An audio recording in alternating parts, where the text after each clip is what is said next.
রাধে রাধে। আমার চ্যানেলে আপনাদের স্বাগত। আজ 12ই বৈশাখ, 26শে এপ্রিল, রবিবার।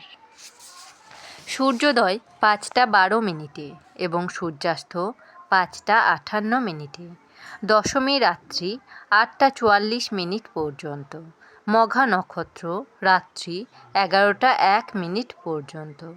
বৃদ্ধি যোগ রাত্রি 1টা পর্যন্ত। তৈতিলকরণ দিবা 9টা 21 থেকে গড়করণ। রাত্রি 8টা 44 থেকে বণিজকরণ।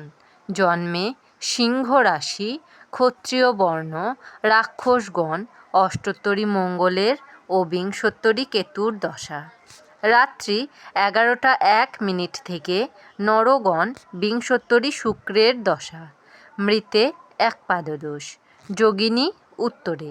রাত্রি 8টা 44 থেকে অগ্নিকোণে। বার বেলাদি 9টা 58 থেকে 1টা 11 মধ্যে। কাল রাত্রি 1টা থেকে 2টো 24 মধ্যে। যাত্রা নাই। শুভকর্ম রাত্রি 11টা 1 থেকে গর্ভাধান। বিবিধ দশমীর একদিষ্ঠ ও সপিণ্ডন। রাত্রি 8টা 44 মধ্যে চন্দ্রদগ্ধা। পূর্বাহ্ন 9টা 28 মধ্যে স্মার্ত ও গোস্বামী মতে শ্রী শ্রী সীতা নবমী ব্রতের পারণ। শ্রীনিবাস রামানুজের প্রয়াণ দিবস। বিশ্ব মেধা দিবস। মাহেন্দ্রযোগ দিবা 5টা 52 মধ্যে ও 12টা 51 থেকে 1টা 44 মধ্যে এবং রাত্রি 6টা 49 থেকে 7টা 33 মধ্যে ও 11টা 55 থেকে 2টো 49 মধ্যে।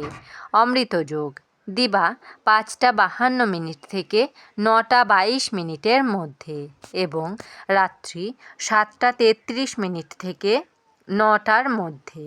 রাশিফল মেষ রাশি নৈতিক জয়। বৃষ রাশি অর্থনাশ। মিথুন রাশি সফলতা। কর্কট রাশি অপ্রিয়ভাজন। সিংহ রাশি জমি বিবাদ। কন্যা রাশি ঈর্ষান্বিত। তুলা রাশি অগ্নিভয়। বৃশ্চিক রাশি আইনি ঝামেলা। ধনু রাশি সুনামহানি। মকর রাশি গঞ্জনা ভোগ। কুম্ভ রাশি দান ধ্যান। মীন রাশি অপচেষ্টা রোধ। আমার এই পঞ্জিকা পাঠ যদি আপনাদের ভালো লেগে থাকে তাহলে আমার চ্যানেলটিকে লাইক, কমেন্ট, শেয়ার এবং সাবস্ক্রাইব করে আমার পাশে থাকবেন। আপনারা সবাই ভালো থাকবেন এবং সুস্থ থাকবেন।